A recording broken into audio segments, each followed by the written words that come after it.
again, my friends. I'm glad you could join me again. I open today with the Patatek Sonata of Beethoven, his Opus 13, and I hope you forgive me for cutting it off short. It continues for another 10 minutes or so. So last week, we finished up with our discussion of Mozart, and I misspoke, so I hope you forgive me. Mozart did finish his 41st symphony in 1788. It was his Requiem that he was working on in 1791 that remained unfinished upon his death. I also had someone question about the number of symphonies that Mozart composed. I said he composed 41 symphonies. And a good lesson in history, depending upon who you ask, you'll get a different answer. Historians disagree. They argue about this. 41 is the traditionally accepted answer. However, there have been discoveries in the last few years that some musicologists, some experts have said that Mozart wrote up to 50 symphonies. Some historians say Mozart wrote over 60 symphonies. But again, very hard to prove what the real number is. So depending upon which historian you ask, you'll get a different answer. But I stick with 41 because that's traditionally the accepted number of symphonies that Mozart composed. So this week, I'd like to continue on with Beethoven. Ludwig van Beethoven, born in Bonn, Germany in 1770. His grandfather was also a musician. He was a singer and a Kapellmeister, a music director. Beethoven's father, also a professional musician, a singer, keyboardist, and violinist, although not nearly as well respected or as well known as Beethoven's grandfather. When Ludwig was a young child, he showed very similar prodigious ability to what Mozart had demonstrated, and Beethoven's father, very similar to Mozart's father, began to take him on concert tours, showing off his son's music abilities. However, these tours were not quite as successful as Mozart's. For whatever reason, Beethoven did not gain the international reputation that Mozart had. He certainly was recognized as a very gifted pianist, keyboardist, but possibly foreshadowing the rest of Beethoven's life. His success was not quick, it was not easy founded, and sometimes was achieved simply through hard work and perseverance. When Beethoven was a teenager, in his late years, he made a trip to Vienna, where he most likely met Mozart, possibly even studied with him, but if he studied with him, it wasn't for very long. We actually don't have a record as to whether or not he did, but if he did study with him, it was not for very long because he was called back to Bonn. And it was not until 1792, at the age of 22, that Beethoven went to Vienna to live full-time, permanently. And we do know that Beethoven studied with Haydn during these early years in Vienna. And much of Beethoven's early works sound similar, certainly were influenced by Haydn and Mozart's style as well. Now let's talk history of Vienna. So you know the American Revolution was in the 1770s, 1780s. The French Revolution, 1780s. Napoleon Bonaparte declares himself emperor in 1804.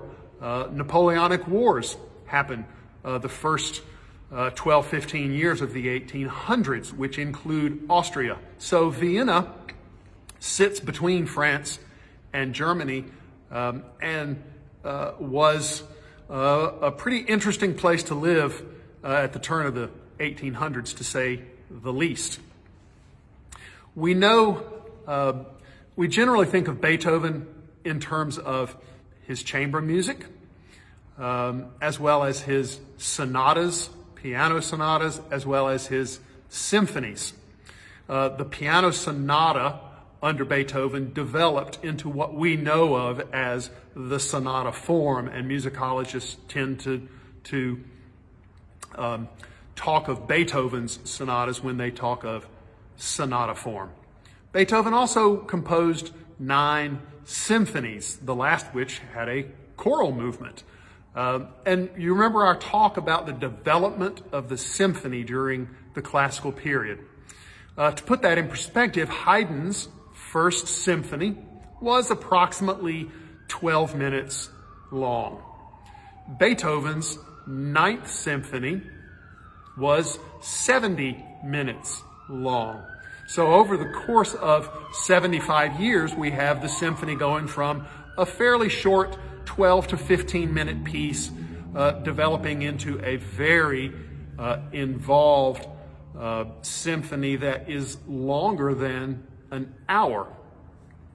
We also think of Beethoven holding a very unique position. He sits at the end of the classical period and the beginning of the Romantic period. So he sits on the cusp of both periods. The classical period we tend to think of as symmetrical, for lack of a better term. There is a symmetry to the music. There is a balance to classical music. Romantic music tends to be a much freer form. And you can tell the influence that Beethoven had on Romantic music. I'll close today with the second movement of his Patatek sonata. You'll definitely hear the Romantic notion that Beethoven brought to music. In his personal life, you've certainly heard that Beethoven went deaf. And I think this affected his life tremendously. He never actually went completely deaf. Even at the time of his death, he could hear lower tones and could hear some vibrations, but certainly could not hear as well as he could in his younger life. And he knew early on that he was losing his hearing, and it caused him tremendous depression. Probably affected him as much as any other influence in his life. He never married. We do know that he had romantic interests, even if not, we're not sure how developed these interests were. We have the Immortal Beloved letter that he composed. We're not sure who Immortal Beloved was. He never actually mailed the letter. So we do know that he was a very passionate man. You hear the stories of him breaking pianos, counting out his coffee beans in the morning to make sure he had the right number because he was such a perfectionist. And while these stories are rather anecdotal, they probably are true to some degree. He probably was a rather difficult man to live with. He wanted things his way. He was a very determined person and worked very hard to produce the works that he wanted to produce. As far as breaking the pianos, you recall the keyboards at the time were not the pianos that we know now. They were forte pianos, so not quite as loud as we have now, not quite as sturdy as we have now. So possibly he broke pianos occasionally because he simply wanted a louder sound and couldn't obtain it. And as time went on and his hearing loss became greater, he became a little less sociable, kept to himself a little bit more. And I can only imagine a man who composed the Ninth Symphony of his with such tremendous care of the voices interlocking and interweaving and so much going on musically. I can only imagine the torment that this caused a man who couldn't actually hear. So, the second movement of the Patatek Sonata.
Peace to you.